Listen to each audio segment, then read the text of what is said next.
Motion. तो last time हमने uniform and non uniform motion को पढ़ा। यूनिफॉर्म की कंडीशन में तो सब ठीक था, बट नॉन यूनिफॉर्म में नहीं। यहाँ एक क्वेश्चन उठा कि अगर नॉन यूनिफॉर्म मोशन में ऑब्जेक्ट की स्पीड कंटिन्यूसली चेंज होती है तो क्या हम ये पता कर सकते हैं कि उस ऑब्जेक्ट की स्पीड किस रेट पर चेंज हो रही होगी।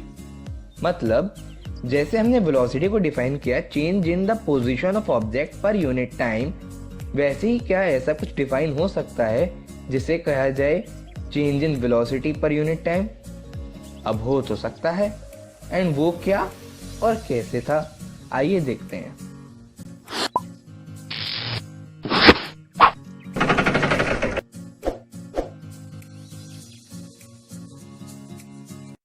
इन सब से फॉर्मेशन हुई नई कैरेक्टर की, जिसे कहा गया एक्सेलरेशन, जो काफी हद तक वेलोसिटी से मिलता जुलता था।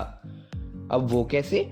अगर हम वेलोसिटी की डेफिनेशन एंड फॉर्मूला में से डिस्प्लेसमेंट की जगह वेलोसिटी लगा दें तो वो डेफिनेशन बनती है एक्सेलरेशन की। मींस अगर वेलोसिटी है rate of change of displacement per unit time, then acceleration हुआ rate of change of velocity per unit time. जैसे वेलोसिटी का फॉर्मूला था displacement upon time and displacement था final position minus initial position, तो acceleration का formula बना final velocity minus initial velocity upon time. अब इसमें भी दो केस थे। पहला, ऑब्जेक्ट की वेलोसिटी बढ़ रही हो, means final velocity which is denoted by v more than initial velocity which is denoted by u, hence acceleration positive होगा। दूसरा इसका अपोजिट, जब ऑब्जेक्ट की स्पीड स्लो हो रही हो, means final velocity less than initial velocity, hence acceleration की value negative होगी, एंड इसे कहा जाएगा नेगेटिव एक्सेलरेशन, या कह सकते हैं डी एक्सेलरेशन और रिटार्डेशन। अब जब एक्सेलरेशन पॉजिटिव और नेगेटिव दोनों हो सकता है तो हम कह सकते हैं कि वो एक वेक्टर क्वांटिटी है। तो यहाँ हमारे कैरेक्टर्स कुछ टाइम के लिए खत्म हुए एंड हमें काफी कैरेक्टर्स को एक दूसरे से रिलेट भी किया, जैसे वेलोसिटी, टाइम एंड डिस्प्लेसमेंट को एक दूसरे से as velocity into time is equals to displacement, distance, time and speed को as speed is equals to distance upon time, velocity, time and acceleration को as final velocity minus initial velocity upon time is equals to acceleration, etcetera. अब तक ये सब काफी complicated था। इन्हें simple बनाने के लिए हमें मैथ्स की हेल्प लेनी पड़ी, एंड मैथ्स ने हमें 3 इक्वेशन प्रोवाइड की, जिसे कहा गया 3 इक्वेशंस ऑफ मोशन। सबसे पहली इक्वेशन थी v is equals to u plus at, means final velocity is equals to initial velocity plus acceleration into time। ये सिंपल एक्सेलरेशन से डिफाइन हुई, जैसे हमने देखा था a is equals to v minus u upon t। तो सबसे पहले हमने t की दोनों साइड मल्टीप्लाई कर दी एंड देन u को दोनों साइड ऐड कर दिया, एंड हमें मिला v is equals to u plus at।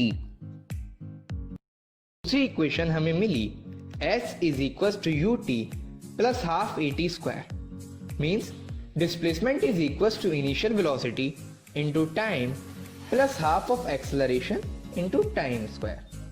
तो हमने दो ऑब्जर्वेशन ली, final velocity and initial velocity, and एक एवरेज वेलोसिटी निकाली, means v plus u upon 2, and उसकी टाइम से मल्टीप्लाई करने पर हमें एवरेज डिस्प्लेसमेंट मिला, मींस एवरेज डिस्प्लेसमेंट और s is equal to v plus u upon 2 into t।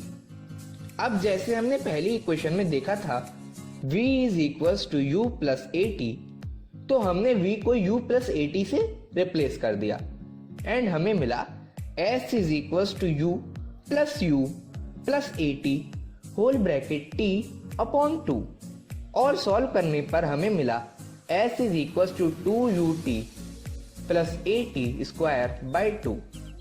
जब हमने ऊपर से 2 कॉमन लेके नीचे वाले 2 से डिवाइड कर दिया तो हमें मिला s is equal to ut plus half at square.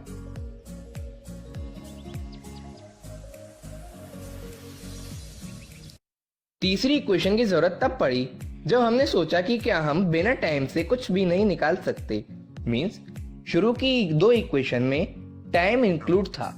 अब एक ऐसी इक्वेशन होनी चाहिए जिसमें टाइम ना हो। वो बनी v² is equal to u² plus 2as means final velocity square is equal to square of initial velocity plus 2 into displacement into acceleration.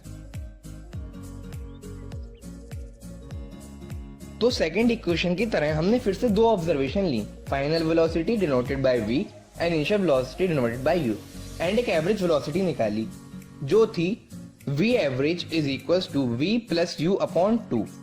पहली इक्वेशन से हमने देखा था v is equal to u plus at, तो हमने इससे निकाला t is equal to v minus u upon a, और जब हमने v एवरेज और t की एक साथ मल्टीप्लाई करी तो हमें मिला v average into time is equal to v minus u into v plus u upon 2a।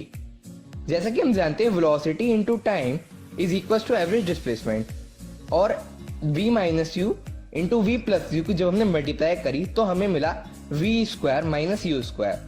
तो हमारा जो टोटल बना वो था s is equal to v² minus u² upon 2a।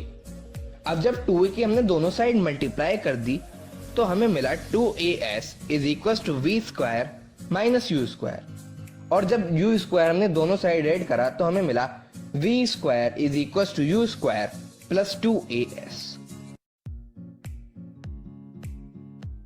तो यहाँ खत्म होता है हमारा आज का डिस्कशन। मिलता हूँ आपसे अगली वीडियो में, तब तक घर पर रहें, सेफ रहें। Subscribe the channel, like the video, share the video, press the bell icon. Thanks for watching.